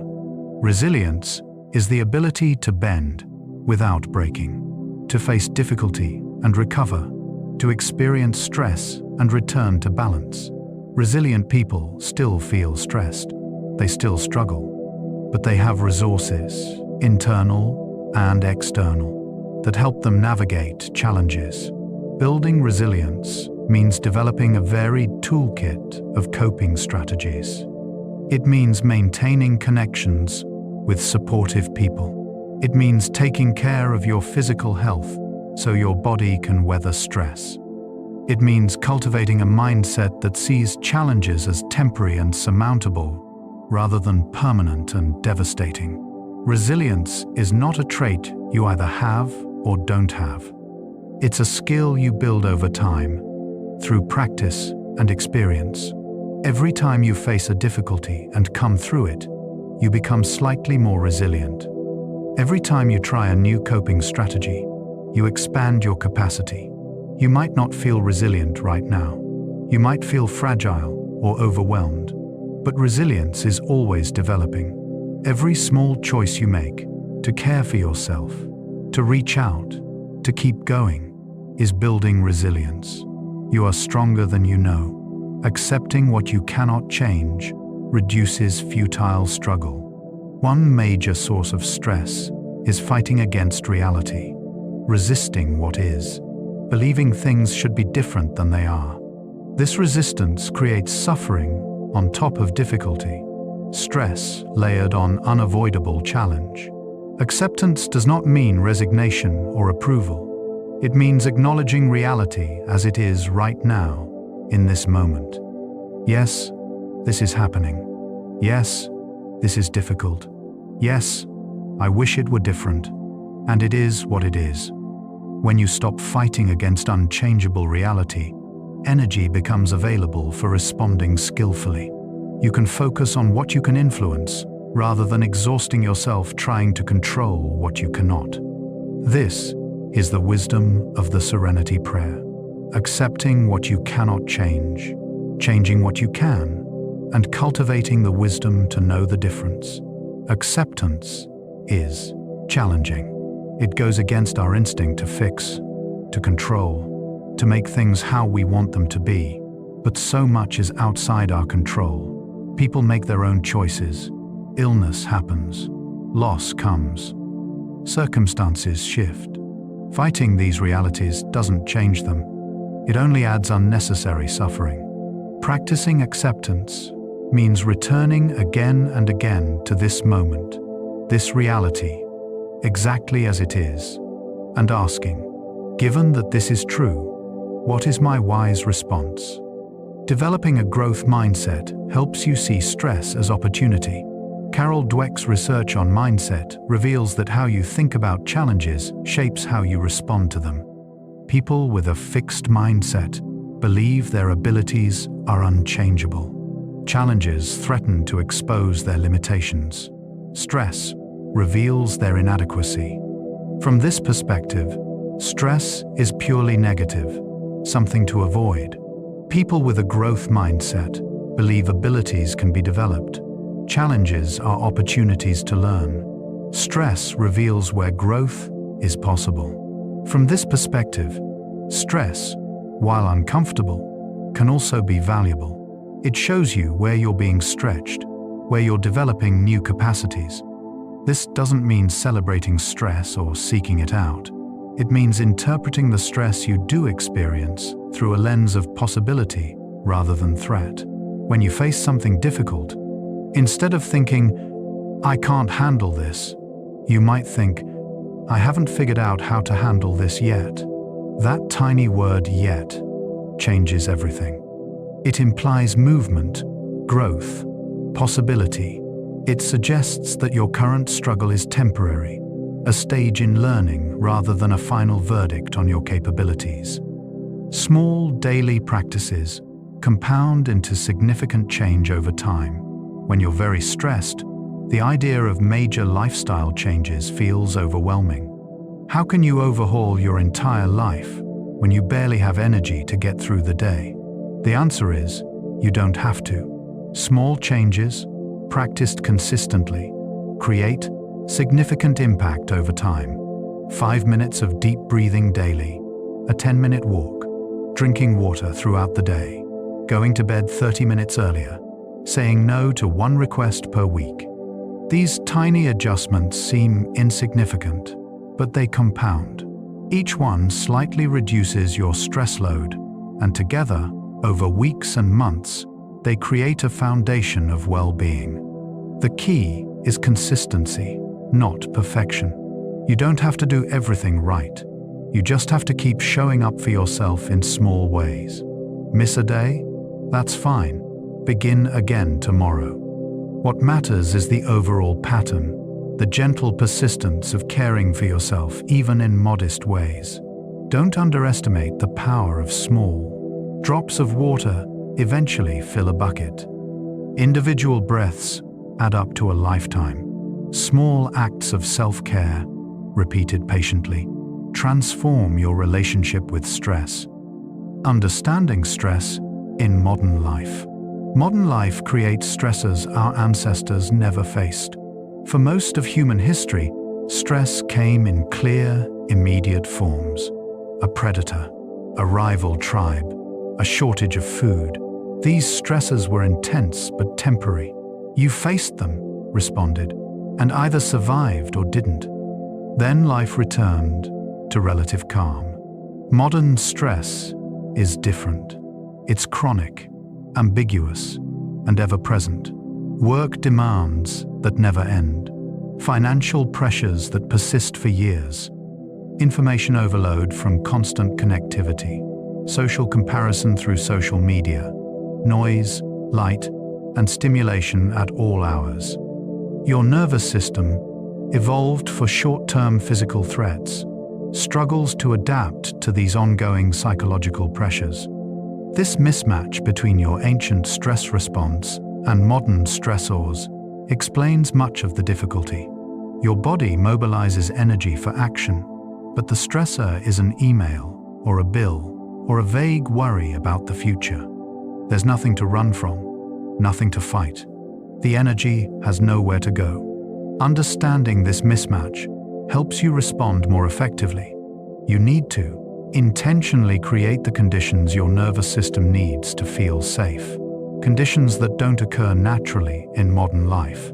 Stillness, silence, connection, nature, rest. These aren't luxuries. They're biological necessities, even more critical in modern life than they were for your ancestors. Technology keeps us constantly stimulated and reactive. Smartphones, social media, email, news, entertainment, streaming. All of these technologies keep your brain in a state of constant stimulation. Your attention is perpetually divided. You're always checking, scrolling, responding, consuming information. This creates a baseline level of activation that makes stress worse. Every notification triggers a small stress response. Your heart rate increases slightly. Cortisol spikes. Your attention fractures. Multiply this by dozens or hundreds of times per day, and you're in a constant state of low-grade stress without even realizing it. The blue light from screens suppresses melatonin, disrupting sleep. The comparison and performance pressure of social media creates anxiety. The news cycle fills you with worry about events you cannot control. Technology, for all its benefits, has created an environment that keeps your nervous system perpetually aroused. Creating boundaries with technology is essential for stress management. This might mean designated phone-free times, turning off notifications, keeping devices out of the bedroom, taking regular digital detoxes. These practices feel difficult because we've become habituated to constant connectivity, but they're increasingly necessary for mental and physical health. Your nervous system needs breaks from stimulation. It needs periods where nothing is demanding your attention. Technology makes those periods rare. You have to create them intentionally. Financial stress is one of the most common chronic stressors. Money worries affect millions of people. Not having enough to cover basic needs. Debt that feels insurmountable. Uncertainty about future financial security. The stress of living paycheck to paycheck. These pressures are relentless, touching every aspect of life. Financial stress is particularly insidious because it's tied to survival. When you worry about keeping a roof over your head or feeding your family, your brain interprets this as a genuine threat to your well-being. The stress response activates appropriately. But unlike a threat you can run from, financial stress requires complex problem-solving over extended periods. If you're experiencing financial stress, please know you're not alone and you're not failing. Economic systems create these pressures. They're not purely individual failings. That said, there are usually at least small steps you can take. Seeking financial counseling, creating a basic budget, exploring assistance programs, talking to creditors. Sometimes, just organizing the chaos of financial worry into concrete information reduces stress. And remember that your worth is not determined by your bank account. You are valuable regardless of your financial situation. You deserve care and compassion, including from yourself, no matter what your financial reality is. Work stress affects health, relationships, and quality of life. For many people, work is the primary source of stress. Demanding workloads, difficult colleagues or supervisors, job insecurity, lack of recognition or advancement, the pressure to be constantly available, the blurring of boundaries between work and personal life. All of these create persistent stress that affects everything else. Work stress doesn't stay at work. You bring it home in your tension, your irritability, your exhaustion. It affects your relationships. It impairs your sleep. It damages your health. Over time, chronic work stress can lead to burnout, a state of complete physical and emotional depletion. If your work is chronically stressful, consider what changes are possible. Can you set firmer boundaries? Can you delegate? Can you talk to your supervisor about workload? Can you look for a different position or employer? Sometimes change is possible. Sometimes it's not, at least not immediately. When change isn't immediately possible, focus on what you can control. Take your breaks. Use your vacation time. Leave work at work as much as possible. Cultivate a rich life outside of work so your identity and well-being aren't solely dependent on your job. And remember that no job is worth your health. If work is making you genuinely ill, something needs to change, even if that change feels scary. Parenting combines deep love with significant stress. Raising children is one of life's most meaningful experiences. It's also one of the most stressful. Children depend on you completely. Their needs are immediate and non-negotiable. Their emotions are intense. Their development is your responsibility. The stakes feel impossibly high. Parents worry constantly. Are they doing enough? Are they doing it right?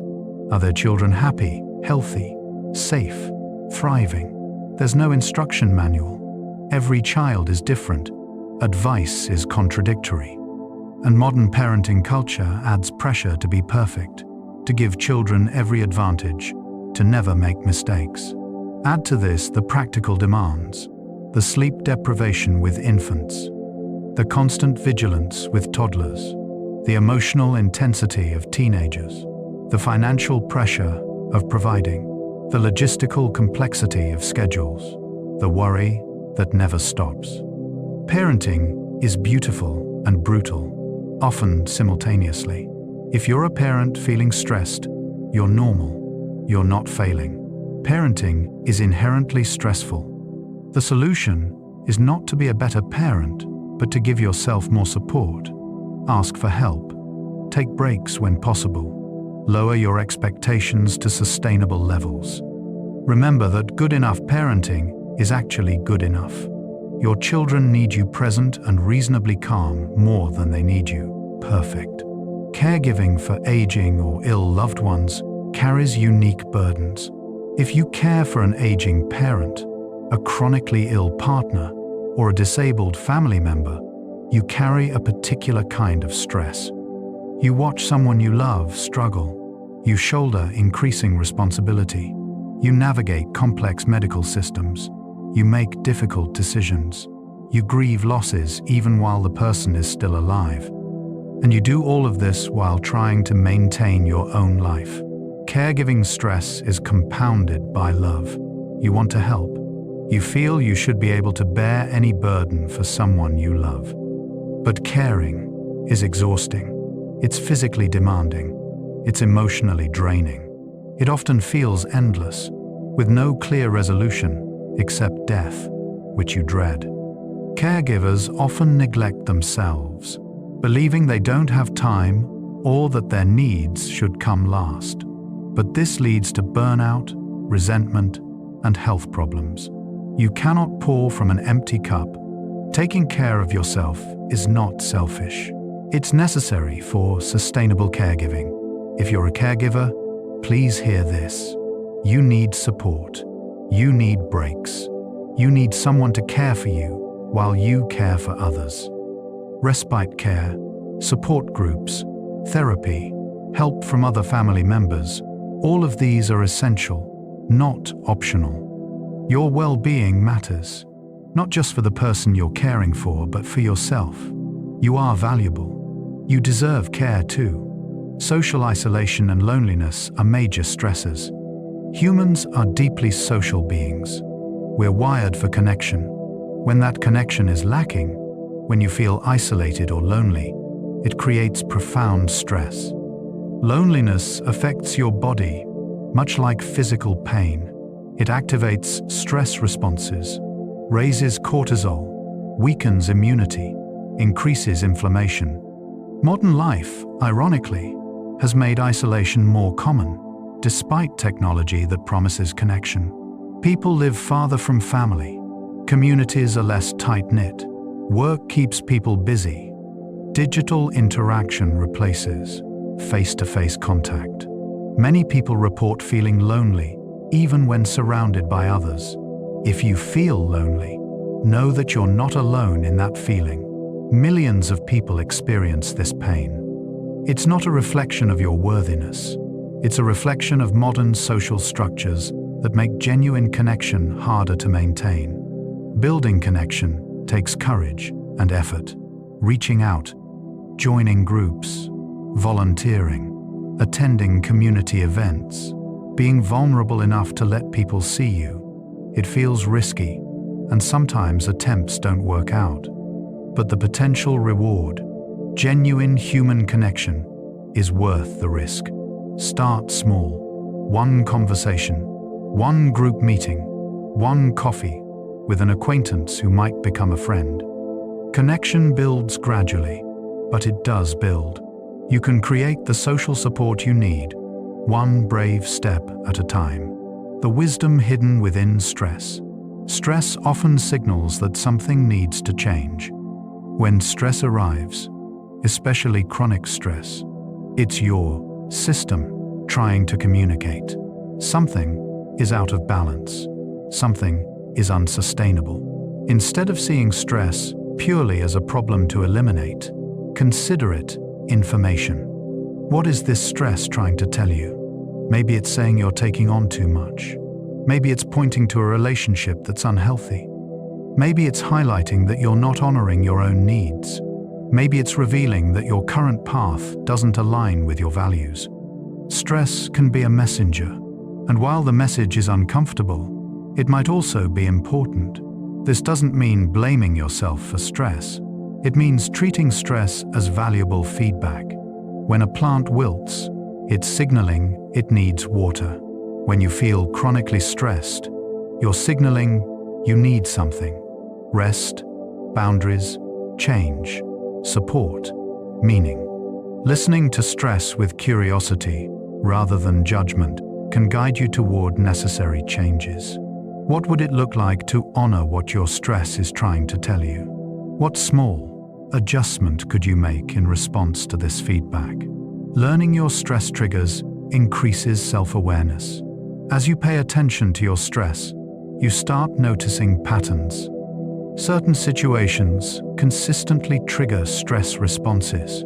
Certain people, certain times of day, certain types of tasks. This awareness is valuable. When you know your triggers, you can prepare for them. You can build in support. You can practice coping strategies before or during triggering situations. You can sometimes avoid unnecessary triggers or modify situations to make them less stressful. Self-awareness doesn't eliminate stress, but it gives you more agency. Instead of being blindsided by stress, you see it coming. You understand it. You can respond rather than simply react. This shift from unconscious reactivity to conscious response is powerful. Keep noticing what situations raise your heart rate, what thoughts spiral you into worry, what environments drain you, what interactions leave you tense. All of this information helps you understand yourself better and make choices that support your well-being. Stress can deepen compassion for yourself and others. When you understand stress intimately, when you recognize its universality, something shifts. You become more compassionate. You see that everyone is carrying something. Everyone has invisible struggles. Everyone is doing their best with the resources they have. This compassion extends to yourself. You start treating yourself with more kindness when you're stressed, recognizing that stress is part of being human, not a personal failure. You stop judging yourself so harshly. You offer yourself the same understanding you'd give a dear friend, and you become more patient with others. When someone is irritable or withdrawn, you might wonder what stress they're carrying. When someone makes mistakes, you remember that stress impairs judgment. When someone needs help, you feel more willing to offer it, because you know you'll need help too someday. Stress, while difficult, can be a doorway to compassion. It connects you to the shared human experience of struggle. It softens your heart toward yourself and others. This might be one of stress's unexpected gifts. Overcoming challenges builds confidence and capability. Every time you face stress and come through it, you prove something to yourself. You're more capable than you thought. You can handle hard things. You have resources you didn't know you had. This builds self-trust and confidence that nothing else can. Think back to past stressors that felt overwhelming at the time. You got through them. You survived. You learned. You adapted. Those experiences, while difficult, built the person you are now. They revealed your strength.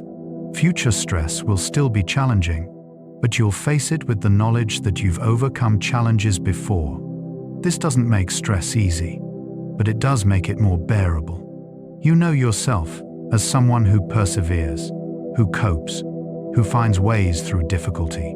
This isn't about glorifying suffering or believing stress is good. It's about recognizing that since stress is inevitable, you might as well let it reveal your strength. You might as well let it build your confidence. You might as well grow from experiences you cannot avoid anyway. Stress can clarify what truly matters to you. When life becomes overwhelming, non-essential things fall away. You realize you don't actually care about certain obligations or expectations. You see with clarity what you can let go of and what you must protect. Stress, in this way, can be clarifying. It shows you what you value most. Who you reach out to in crisis reveals who truly matters. What you fight to maintain reveals your priorities. What you're willing to sacrifice reveals what you can live without. This clarity, born from pressure, can guide you toward a life more aligned with your authentic values. Many people report that after periods of intense stress, they simplified their lives. They let go of relationships that weren't nourishing. They stopped pursuing goals that were someone else's vision for them. They focused on what genuinely mattered. Stress forced a reckoning that led to a more authentic life. While you wouldn't choose stress for this purpose, you can choose to extract whatever wisdom it offers. Let it show you what matters. Let it guide you toward what's essential. Let it strip away what you don't actually need. Moving toward peace with stress You don't have to wait until stress is gone to experience peace. One of the most transformative realizations is that peace and stress can coexist. You don't have to eliminate all stress before you can feel okay. You don't have to fix everything before you deserve rest. You can experience moments of peace even in the midst of stressful circumstances. Peace is available in the pause between thoughts, in a single deep breath, in the warmth of sunlight on your face, in a moment of connection, in the simple fact of being alive right now. These moments of peace don't erase stress, but they exist alongside it, offering respite and reminder that stress is not all that is. Learning to find these moments, to notice and savor them, even when life is hard, is a practice. It's a choice to let your awareness rest on something peaceful rather than staying fixated on stress. It's not denial, it's balance. It's remembering that your experience is larger than your stress. Right now, even if you're carrying worries, can you notice one thing that's okay? Your breath moving in and out, the surface beneath you supporting you, the fact that in this moment, you're safe. This is peace, available even now, even here. Befriending your stress changes your relationship with it. What if, instead of fighting stress or judging yourself for feeling it, you approached it with friendliness? What if you could say, "Hello, stress. I see you. What do you need right now?" This might sound strange, but it represents a profound shift. When you fight stress, you create internal conflict. Part of you is stressed, and another part is angry at the first part for being stressed. This division uses energy and creates suffering. When you befriend stress, you unify yourself. You acknowledge what's true without adding judgment. Befriending doesn't mean liking. It means accepting that stress is here, treating it with curiosity rather than hostility, and asking what it needs. Maybe it needs rest. Maybe it needs help. Maybe it needs you to take action on something. Maybe it just needs acknowledgement. This friendlier relationship reduces the secondary suffering that comes from judging your stress. The stress itself remains, but you're no longer at war with yourself about it. This subtle shift makes everything more bearable. Progress is not linear, and setbacks are part of the journey. As you work on managing stress better, you'll have good days and hard days. You'll make progress and then feel like you're back where you started. This is normal. This is how change actually works. Not in a straight line, but in spirals, waves, 2 steps forward and 1 step back. Setbacks don't erase progress. When you have a difficult day after a string of better days, you haven't lost everything you learned. You're just having a hard day. The skills you developed are still there. The insights you gained still matter. You're still moving forward, even when it doesn't feel like it. Be patient with yourself. Healing and growth take time. There's no deadline. There's no race. You're exactly where you are, and that's okay. Every single day you show up for yourself, every moment you try, is worthy of recognition and respect. If you stumble, be gentle. Talk to yourself the way you'd talk to a beloved friend. This is hard. I'm doing my best. It's okay to struggle. I'll keep going, one moment at a time. Your breath is always available as an anchor. No matter how stressed you become, you always have your breath. It's with you every moment of your life. It's free. It requires no special equipment or circumstances. It's your most reliable tool for managing stress. When everything feels overwhelming, when you don't know what else to do, return to your breath. Feel it moving in and out. Follow its rhythm. Let it anchor you in the present moment. Let it remind you that you're alive, that you're here, that this moment is actually okay. Even if your thoughts are spinning, your breath is a bridge between your conscious and unconscious mind. It's affected by your nervous system, but you can also use it to affect your nervous system. Slow, deliberate breathing calms you. It's a conversation you can have with your body, a way to say, "It's okay, we're safe, we can rest now." Practice coming back to your breath throughout your day. Not just when you're stressed, but anytime. Let it become familiar, this refuge that's always available. Then when stress does come, you'll know exactly where to turn. Every moment is a new beginning. Whatever has happened before this moment, however stressed you've been, however long you've struggled, right now is new. This breath is fresh. This moment is an opportunity to begin again. You're not trapped in the past. You're not destined to repeat it. You can choose differently right now. This is both liberating and challenging. It means yesterday's failures don't define you. It also means you're responsible for this moment's choices. But that responsibility is lighter when you remember you only have to handle one moment at a time, not the whole overwhelming future, not the weight of the past, just this moment, this breath, this choice. Begin again and again and again, every morning, every hour, every breath, if needed. This is not failure. This is practice. This is life. Everyone begins again constantly. You're just doing what every human must do, meeting each moment fresh, doing your best with what you have. Right now, rest and restoration. Rest is not earned, it's required. One of the most damaging beliefs about stress is that rest must be earned. You can rest once you finish everything. You can relax once you prove you're productive enough. You can take care of yourself after you take care of everyone else. But this belief is backwards. Rest is not a reward for productivity. It's a requirement for being human. Your body needs rest to function. Your mind needs rest to think clearly. Your spirit needs rest to feel connected to meaning and joy. Without rest, everything suffers. You don't have to earn the right to rest. You have that right simply because you exist. You deserve care and compassion, regardless of how much you accomplish. Your worth is inherent, not conditional on performance. Giving yourself permission to rest, truly rest, without guilt or justification, is radical in a culture that glorifies busyness. But it's essential.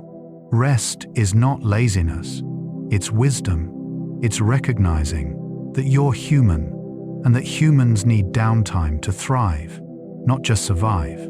True rest involves both body and mind. Physical rest is important. Sleep, of course, but also simply lying down, sitting still, allowing your body to be held by the earth without demands. But your mind also needs rest. This is harder for many people. Mental rest means not problem solving, not planning, not reviewing or rehearsing or worrying. It means giving your thinking mind a break. This happens in meditation, in certain types of movement like walking or yoga, in creative activities that absorb you completely, in laughter, in nature. You might rest your body while your mind races with worry. This is not true rest. Your nervous system remains activated. You need practices that calm both body and mind simultaneously. Deep breathing does this. Body scans do this. Gentle stretching with focused attention does this. So does anything that absorbs you completely in the present moment. Find what genuinely rests you, not just physically, but mentally and emotionally. Then prioritize it, not when you have time left over, but as a foundation of your life. Sleep is not a luxury, but a biological necessity. Everything about managing stress becomes easier with adequate sleep. Everything becomes harder without it. Sleep is when your body heals, when your brain processes emotions, when stress hormones clear, when memories consolidate, when energy restores. Yet sleep is often the first thing sacrificed when life gets busy or stressful. People stay up late trying to accomplish more, not realizing that poor sleep makes them less effective. They wear sleep deprivation like a badge of honor, proof of their dedication or toughness. But chronically skipping sleep is like running a marathon while refusing to drink water. Eventually, the system breaks down, cognitive function declines, mood disorders increase, physical health suffers, stress becomes unmanageable. If you take only one action to reduce stress, let it be prioritizing sleep. Protect your sleep time. Create conditions that support good sleep. A cool, dark room, a consistent schedule, a calming routine. When you have to choose between staying up to do one more thing or sleeping, choose sleep. Your future self will thank you. Doing nothing is actually doing something important. We live in a culture that values constant activity, productivity, progress, achievement. Sitting still, doing nothing feels wasteful or wrong. But true doing nothing, not scrolling on your phone or watching TV, but actually being still and allowing yourself to simply be, is profoundly restorative. When you do nothing, you give your nervous system space to recalibrate. You allow thoughts to settle naturally. You let your mind wander and make unexpected connections. You access creativity and insight that busyness blocks. You remember who you are beneath all your roles and responsibilities. Doing nothing feels uncomfortable at first, if you're not used to it. Restlessness arises. The urge to be productive returns. Thoughts about all you should be doing flood in. This discomfort is temporary. If you stay with it, if you keep practicing doing nothing, it becomes easier and more rewarding. Schedule time to do nothing. Put it in your calendar if you must. Protect it as you would any important appointment. Sit in your backyard. Lie on your floor. Stand at your window looking out. Just be, without agenda, without accomplishment. This is not wasted time. This is essential maintenance for your overstimulated nervous system. Pleasure and joy are healing forces. When stress dominates, you might forget to experience pleasure. Everything becomes about obligation, effort, endurance. But pleasure, genuine sensory enjoyment and emotional joy, are not frivolous. They're healing. Pleasure activates your parasympathetic nervous system. It releases feel-good neurotransmitters. It reminds your body that life includes goodness, not just difficulty. A delicious meal, a warm bath, music you love, the softness of your pet's fur, the scent of flowers. These simple pleasures are medicine. Joy works similarly. Laughter with a friend, delight in a child's smile, satisfaction in a task completed well, the warm feeling of gratitude. These moments of joy counterbalance stress, reminding you why life is worth the struggle. Don't postpone pleasure and joy until stress is gone. Weave them into your days now, especially now. They're not rewards for getting through difficulty. They're fuel that helps you keep going. They're evidence that life is more than stress, that beauty and goodness persist even in hard times. What brings you pleasure? What sparks joy? These are important questions. And once you know the answers, prioritize those things, not as luxuries, but as necessities for your well-being. The invitation to peace. You are more than your stress. When stress is intense and constant, it can feel like your whole identity. I am stressed. I am anxious. I am overwhelmed. But this is not the complete truth. Stress is something you're experiencing. It's not who you are. Underneath the stress, beneath the worry and tension and exhaustion, you remain, the essential you, the aware presence that witnesses all of this, is untouched by stress. Your thoughts are stressed. Your body feels stressed, But the consciousness observing these things, the you that notices, I am stressed, that consciousness is inherently peaceful. This might sound abstract, but you can experience it directly. In meditation, in moments of deep presence, you can sense the space around your stress, the awareness that holds it without being defined by it. You are larger than your circumstances. You are deeper than your thoughts.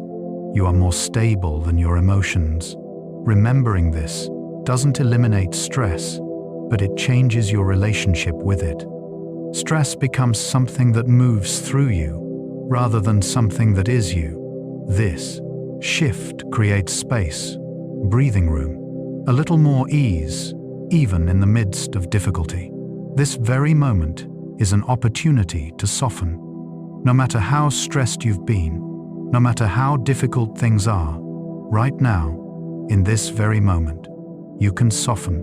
You can release just a little, not everything, not permanently. Just right now, you can let your shoulders drop. You can take a deeper breath. You can allow your face to relax. Every moment is an opportunity. You don't have to wait for perfect conditions. You don't have to fix everything first. Right now, exactly as you are, exactly where you are, you can choose softness over bracing. You can choose ease over effort, just for this moment. This is not about achieving a permanent state of calm. It's about recognizing that relief is available in small doses, many times throughout your day. Moment by moment, breath by breath, you can soften. And these moments add up. They remind your nervous system what ease feels like. They create pathways back to peace that become easier to access over time. Right now, soften. Feel what that's like. Notice how even a tiny release creates a tiny shift. This is available to you always. This is your birthright, the capacity to ease, even slightly, even briefly, even now. You have survived everything life has brought you so far. Look at you. You're here.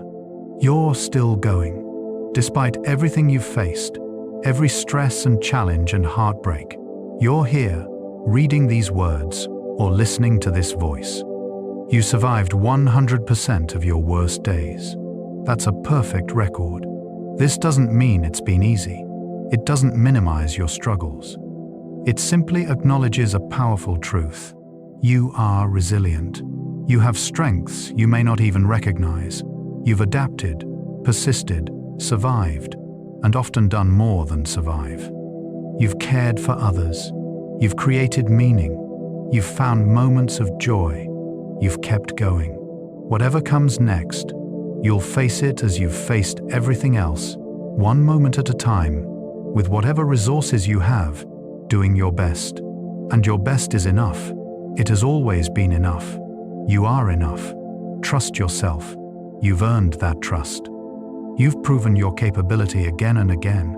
You don't have to know how you'll handle future stress. You just have to remember that you've handled everything so far, and that pattern will continue. Wherever you are right now is exactly where you need to be. You might wish you were calmer, less stressed, further along in your healing. You might judge yourself for struggling or taking so long to change. But wherever you are in your journey is exactly right. You couldn't be anywhere else. This is your current reality, and it deserves acceptance, not judgment. You're doing the best you can with what you know and what you have right now. That's all anyone can do. When you know better, you'll do better. When you have more resources, you'll handle things differently. But right now, this moment, you're doing enough. You're being enough. You are enough. Accepting where you are doesn't mean giving up on growth. It means stop fighting against reality. It means meeting yourself with compassion instead of criticism. From this place of acceptance, real change becomes possible. Not change driven by self-rejection, but change that flows from self-love. You are exactly where you need to be. Trust the journey. Trust the timing. Trust yourself.